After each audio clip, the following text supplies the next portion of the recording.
Welcome back. Before we step into the dust and danger of 1873 Texas, take a second and tell us where you're watching from in the comments. Tonight's story isn't legend or folklore. It's built on painstaking research, verified records, and true historical accounts that took real effort to uncover. If you respect deep, fact-based storytelling that brings forgotten lives out of the shadows, subscribe now and stay with us, because stories like this deserve to be remembered, not buried. He was born in chains, nameless in a world that never planned to let him survive, let alone matter. As a child, he learned fear before language, violence before freedom. When he fled into the Old West, Texas didn't see a victim running for his life. It unknowingly welcomed a storm. By 1873, the same boy no one protected had become a man no one dared challenge. Sheriffs whispered his name, outlaws avoided his shadow, and towns fell silent when he walked in. This isn't a tale of glory, it's a transformation forged by brutality, loss, and an America that created its own nightmare. He was born into bondage in the early 1850s, in a Texas still tightening its grip on human lives treated as property. His birth was never recorded with care or celebration, only noted as an addition to an inventory. From his first breath, he belonged to someone else.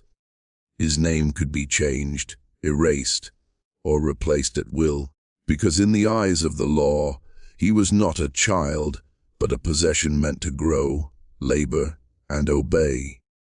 His mother was enslaved before him, her fate sealed long before his life began. She worked long days under the Texas sun, knowing her children would inherit her chains automatically. There was no protection for families like theirs. Husbands, wives, and children could be separated without warning, sold to different plantations, or punished for showing grief. Love existed, but it survived only in whispers and stolen moments. From an early age, he learned that silence was survival, crying brought punishment, curiosity brought pain. Even play was dangerous because joy could be mistaken for defiance. Older enslaved workers taught him when to lower his eyes, when to stand still, and when to disappear into the background. These lessons were not gentle, but they kept him alive. Violence was not rare or shocking, it was routine. Whips cracked for mistakes, imagined or real. Hunger was constant, clothing was thin, and rest was a luxury few received. He learned to read moods quickly, the sound of boots on dirt, the tone of a voice, the tension in the air, skills that would later mean the difference between life and death. Despite the cruelty, stories were passed down at night. Elders spoke softly of freedom, of places where chains did not exist, of ancestors who once lived unknown. These stories planted dangerous ideas in his young mind.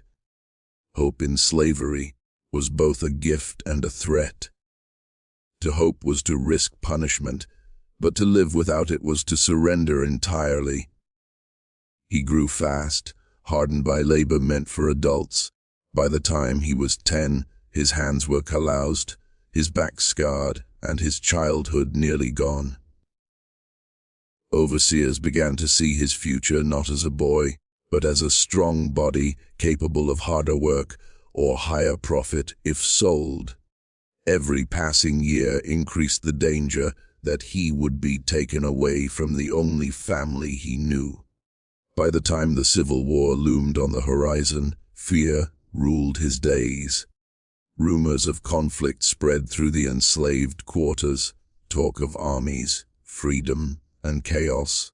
Though he could not yet understand the scale of what was coming, he sensed change in the air. And deep inside him, beneath the fear and suffering, Something else was growing, an instinct to run, to survive, and to never again belong to anyone. By the time he could fully understand the world around him, violence had already shaped it. There was no gentle transition from infancy to childhood, only a sudden awareness that pain could arrive without warning. A raised voice, a misplaced tool, or a moment of hesitation could bring punishment. Fear became his earliest teacher, drilling into him that survival depended on obedience and silence. He watched adults endure cruelty with hollow eyes, learning lessons no child should have to learn. He saw men whipped until their backs split, women dragged away for speaking out of turn, and children punished simply for being slow or weak. These moments etched themselves into his memory, forming a constant expectation that harm was always near. Trauma was not an event, it was the environment. Hunger was another quiet torment. Meals were small, irregular, and rarely nourishing. His body grew thin, but his awareness sharpened.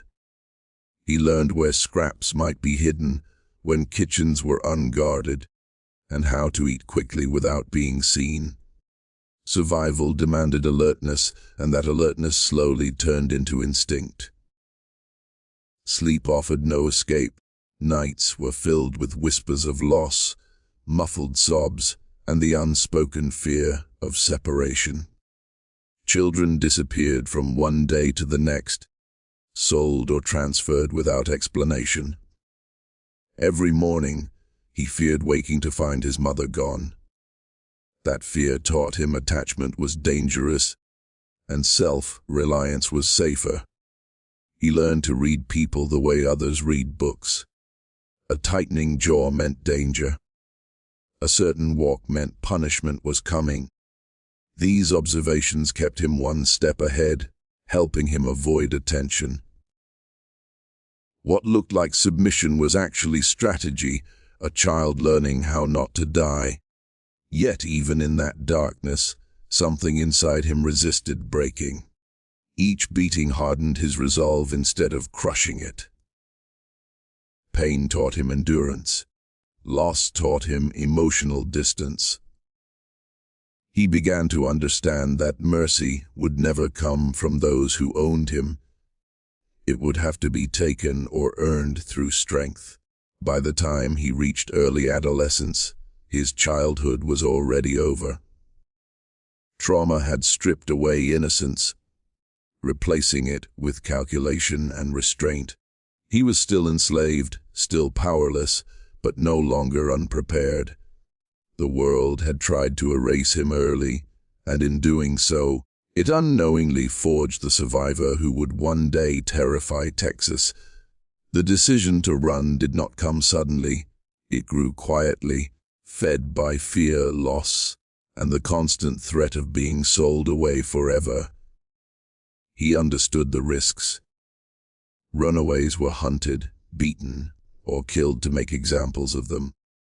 But staying meant a different kind of death, one that erased the soul before the body. When the moment finally came, fear followed him, but so did resolve. He left at night, guided by instinct rather than maps. The land was vast and unforgiving, stretching endlessly under dark skies. Every sound felt like pursuit. Dogs, riders, and patrols haunted his thoughts as he moved through brush, mud, and river crossings meant to hide his trail. Hunger gnawed at him, but stopping was more dangerous than starving. The Old West was not freedom, it was chaos. Towns were rough, law was thin, and violence waited at every crossroads. But chaos also meant opportunity. In places where no one asked questions and records were rare, a runaway could become invisible. He learned to avoid crowds, work for food, and disappear before anyone noticed him too long. Strangers were a constant gamble. Some offered help, others betrayal. He learned quickly that trust had to be earned, and even then, never fully given. A single wrong word could expose him. A single look too long could raise suspicion. Survival depended on blending in, staying quiet, and always planning the next move. Along the frontier, he encountered men who lived outside the law: cowboys, drifters, gamblers, and gunmen. From a distance, he watched how power worked in this new world. It was not titles or ownership that ruled here. It was force, reputation, and speed. A gun, he realized, was protection no master could take away. Each mile put more space between him and his past, but the feeble never fully left. He slept lightly, ready to run again if needed. Yet with every sunrise, the chains felt less real. For the first time, his movement belonged to him alone. By the time he reached deeper into Texas, he was no longer just a fugitive, he was adapting. The boy who fled slavery was learning how to survive a land ruled by violence. And in that brutal freedom, the foundations of a gunslinger were quietly being laid. Life on the Texas frontier was harsh, unpredictable, and unforgiving, but it offered something slavery never did: choice. Every day demanded decisions that could mean survival or death. He took whatever work he could find, hauling supplies, tending livestock, cleaning stables, jobs no one wanted and few remembered. Being overlooked became his greatest advantage. The frontier had no comfort and no mercy. Dust storms swallowed the land, summers burned the skin, and winters cut through bone. Food was scarce, pay was unreliable, and danger was constant. Fights broke out over cards, whiskey, and pride. Men disappeared without explanation, and no one asked questions. In this world, violence was normal, and weakness was noticed immediately. He learned quickly that reputation mattered more than truth. A man didn't need to be violent all the time. He only needed others to believe he could be. He watched how certain figures commanded space without speaking, how silence could be more threatening than shouting. These observations stayed with him, shaping how he moved, stood and looked at others. Law existed only where it was enforced, and often it wasn't. Sheriffs were outnumbered, judges were distant, and justice was uneven. This lawlessness created a strange balance. Anyone could be killed, but anyone could also rise. Past identities mattered less than present actions. For a runaway with no legal name, this was freedom of the most dangerous kind. He also learned solitude. Trust was rare, companionship temporary. People came and went, and forming attachments often ended badly. He kept his past buried, speaking little about where he came from or who he had been. The less others knew, the safer he was. His silence became armor. Weapons were everywhere: knives, rifles, pistols, treated as tools rather than threats. Watching others handle firearms sparked both fear and fascination. Guns settled arguments quickly. They ended confrontations before they began. On the frontier, a man with a steady hand and cold nerves could survive where others failed. Slowly, the frontier stopped feeling like an enemy and began to feel like a test. Each challenge sharpened him. Each close call hardened his instincts. He was no longer just surviving day to day. He was learning how power worked in a world ruled by fear. And he was preparing, whether he knew it or not, to claim that power for himself. The first time he held a gun, it felt heavier than he expected, not just in weight, but in meaning. On the frontier, a firearm was more than a weapon. It was authority, protection, and survival combined. He had seen what happened to men who were unarmed when trouble came. They didn't get second chances. That lesson stayed with him. At first, he learned by watching. He studied how seasoned gunmen moved their hands, how they cleaned their weapons, how they stood during tense moments. Every detail mattered: the grip, the stance, the patience before pulling the trigger. Speed alone wasn't enough. Control was what separated the living from the dead. When he finally began practicing, mistakes were costly. Ammunition was expensive, and opportunities were rare. He trained in isolation, firing at bottles, fence posts, and distant rocks.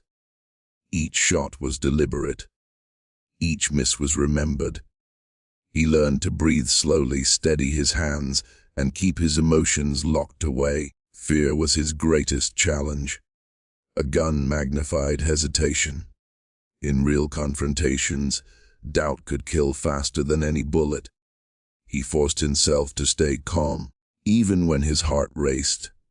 The discipline slavery had beaten into him now served a new purpose: emotional control under pressure.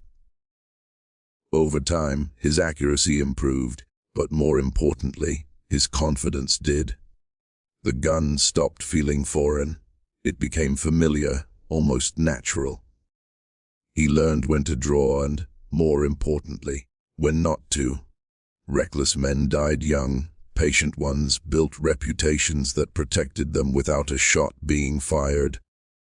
Word traveled fast on the frontier.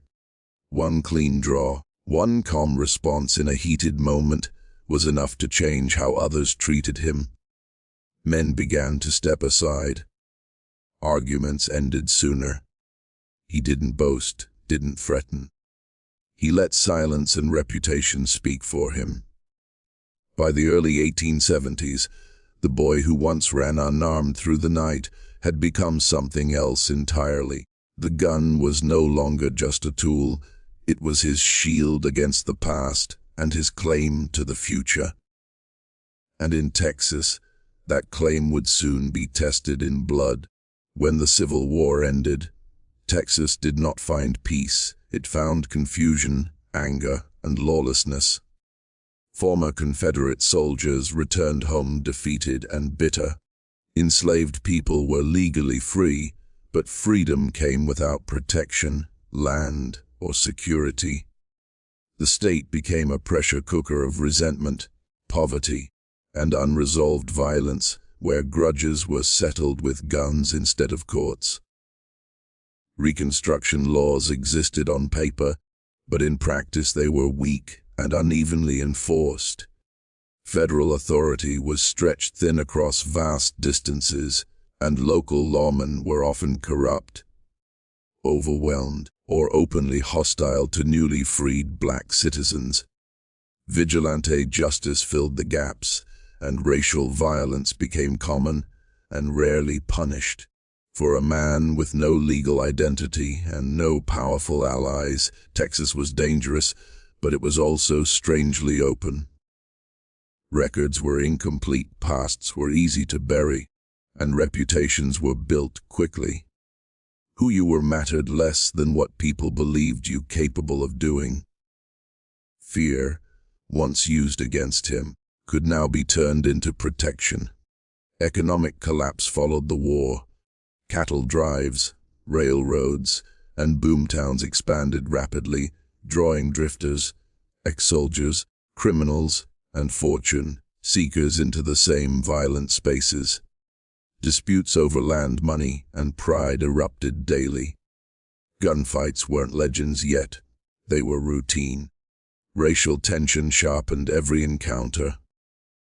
A black man who stood his ground risked death, but one who showed weakness invited it.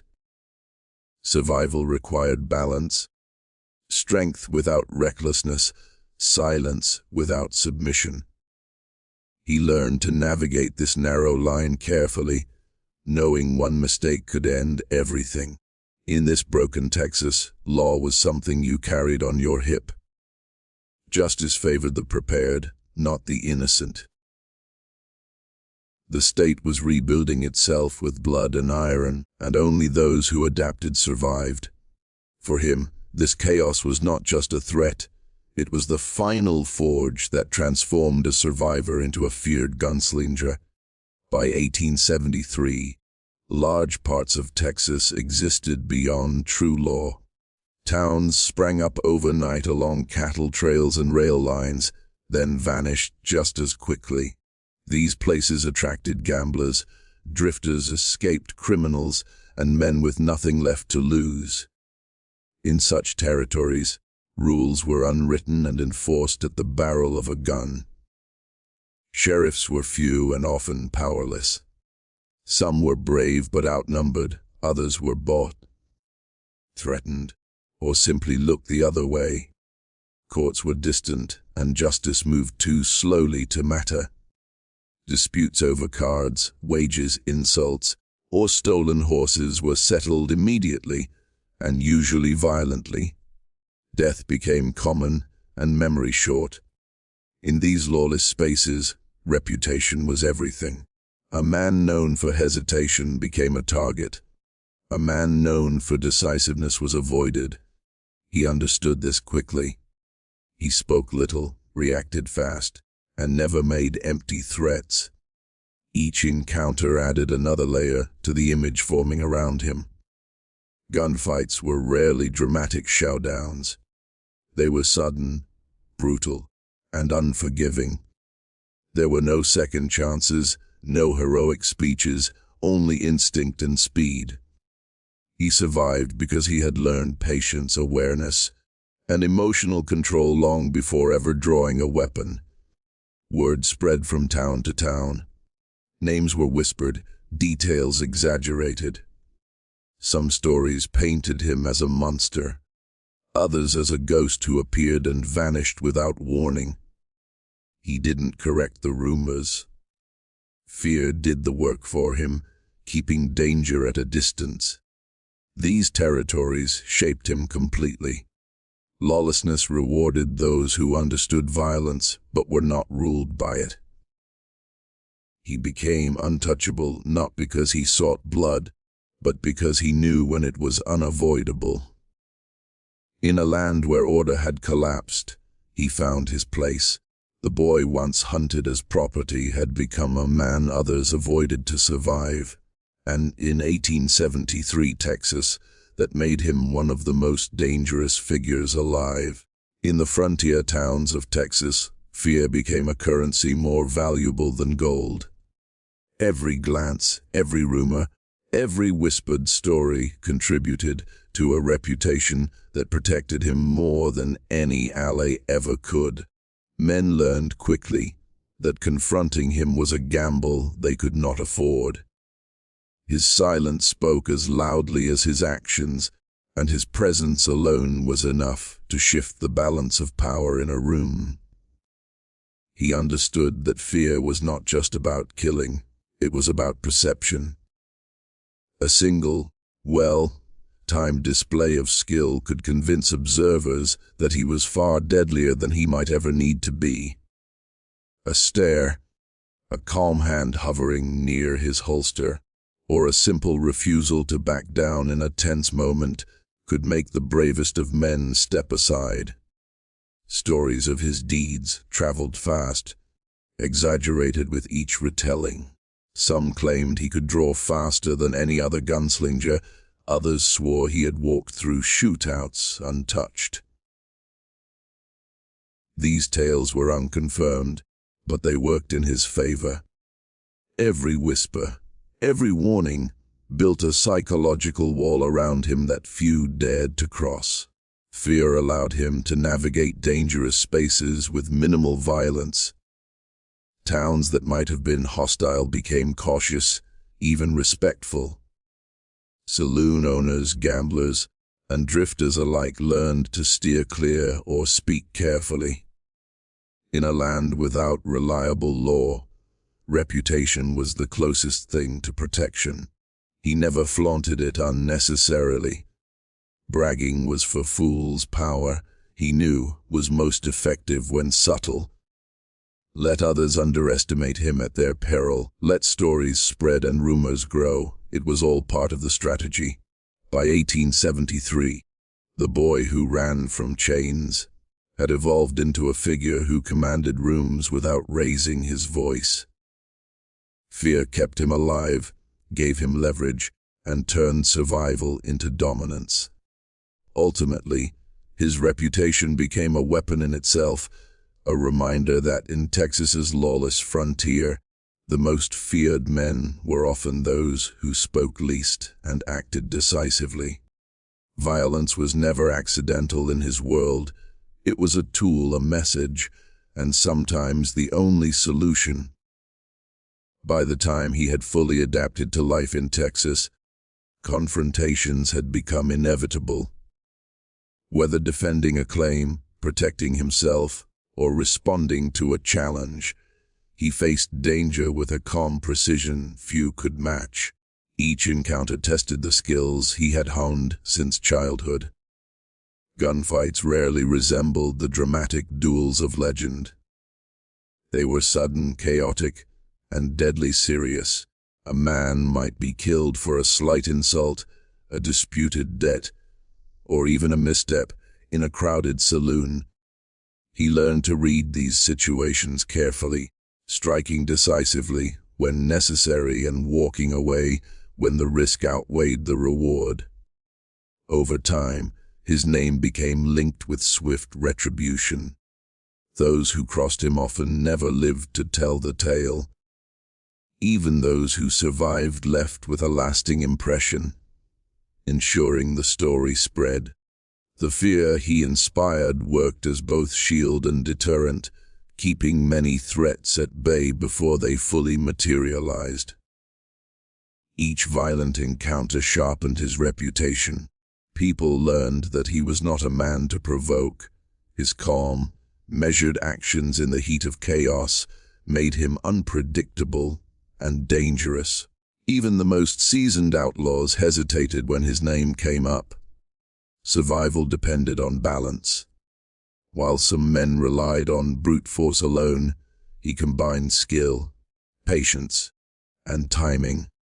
He understood that a single misstep could end his life, so every confrontation was calculated, every move deliberate. In these deadly skirmishes, he also learned about the psychology of fear. Intimidation often accomplished more than bullets.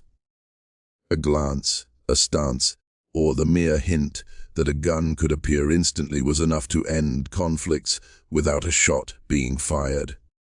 By the end of 1873, violent confrontations were not just challenges, they were proving grounds. Each one solidified the legend of a man who had escaped slavery to become one of the most feared gunslingers in Texas. As his reputation grew, so did the attention of those who tried to enforce the law.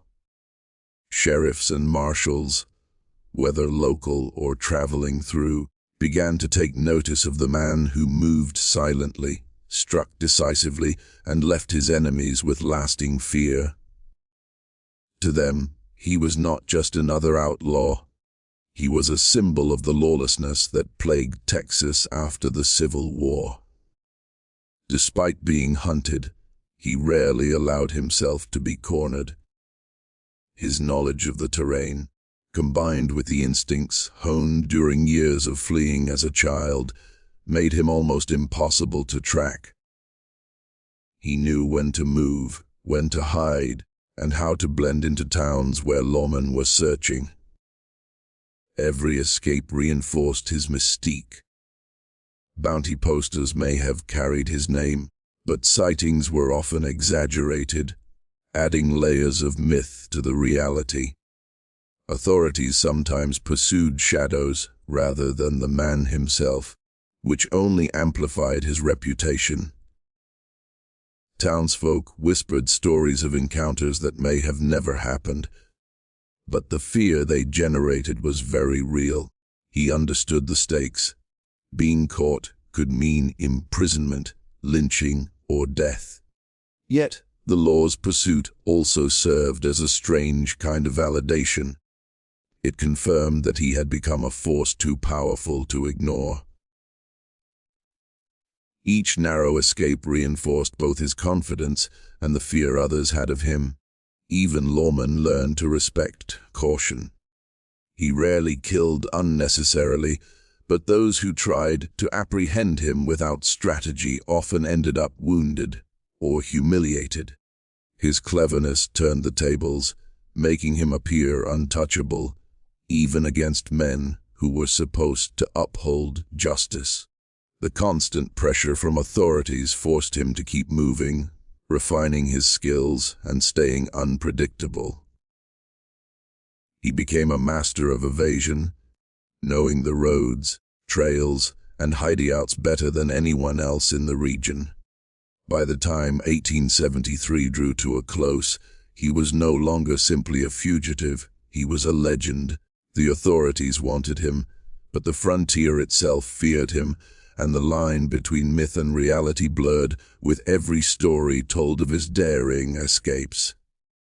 By 1873, the line between the man and the legend had begun to blur. Stories of his deeds traveled faster than he could move, and each retelling added embellishments, sometimes portraying him as invincible, other times as a shadow that could vanish into thin air. Some accounts claimed he could shoot the wings off a fly. Others said he had walked through a dozen men firing at him without a scratch. The truth was far more complex, yet every exaggeration served a purpose: survival. He rarely corrected rumors. In fact, he allowed them to grow. Fear was easier to inspire when no one knew exactly what he could do. Townsfolk, outlaws, and even lawmen began to act based on perception rather than reality. A well-timed story of a past confrontation was often more effective than a gun in the hand. Yet beneath the myths was a man forged by hardship, skill, and instinct. Each action, though calculated, came from experience, a childhood of survival under slavery, years of fleeing, and life on the unforgiving frontier. The reality was not of supernatural skill, but of relentless preparation, observation, and nerve. Even those who encountered him and survived often exaggerated their accounts, blending fear with awe. To them, he seemed larger than life, a force of nature rather than a man. This gave him an unmatched advantage. Fear had a way of keeping trouble at a distance without him ever having to fire a shot. The frontier thrived on stories, and his became one of the most enduring. Around campfires, in saloons, and across dusty trails, whispers of the untouchable gunslinger spread, turning him into both a warning and a legend. Myth and reality intertwined so seamlessly that few could tell the difference. And in that gray space, he operated with a freedom and authority few could challenge, because no one truly knew what he would do next. By blending truth with legend, he created a shield more effective than any weapon, an aura of fear that protected him, commanded respect, and made him a permanent figure in Texas frontier lore. By the end of 1873, the boy who had been born into chains had left an indelible mark on Texas. His name, whispered in fear across frontier towns, became synonymous with deadly skill, ruthless efficiency, and survival against impossible odds. What had begun as a fight for life had transformed into a legacy that would outlast him. Every gunfight, every narrow escape, and every reputation built on fear became part of the story, told long after he moved on or disappeared. The frontier remembered not just the violence, but the lessons embedded in it. That power could be claimed by the fearless, that survival required intelligence as well as courage, and that a single individual could alter the balance of fear and respect in an entire region. His actions created a ripple effect. Others, outlaws, lawmen, and ordinary settlers, learned to respect the unwritten rules he embodied. Strike decisively, calculate every move, and never underestimate a man with nothing to lose. His name became a standard against which danger was measured. Blood had been spilled, but it was not wasted. Each confrontation, each duel, was a chapter in a life defined by determination and the will to remain free. The frontier was a brutal place, and his survival proved that the strongest chains are not always physical. They are mental, emotional, and strategic. Even as time passed and stories became legend, the truth of his life remained inspiring and terrifying. He had escaped the bonds of slavery, only to master the bonds of fear, using them to carve out a space where he alone commanded authority. In many ways, his legacy was a warning: freedom without vigilance was fragile, and power without discipline was fleeting. He had turned survival into an art form, and the frontier into his canvas. Ultimately, his story was more than a tale of violence. It was a testament to resilience, cunning, and the human will to rise above unimaginable beginnings. From the chains of slavery to the feared gunslinger of Texas, his life became a blood-written legend, one that would echo across the Old West for generations to come.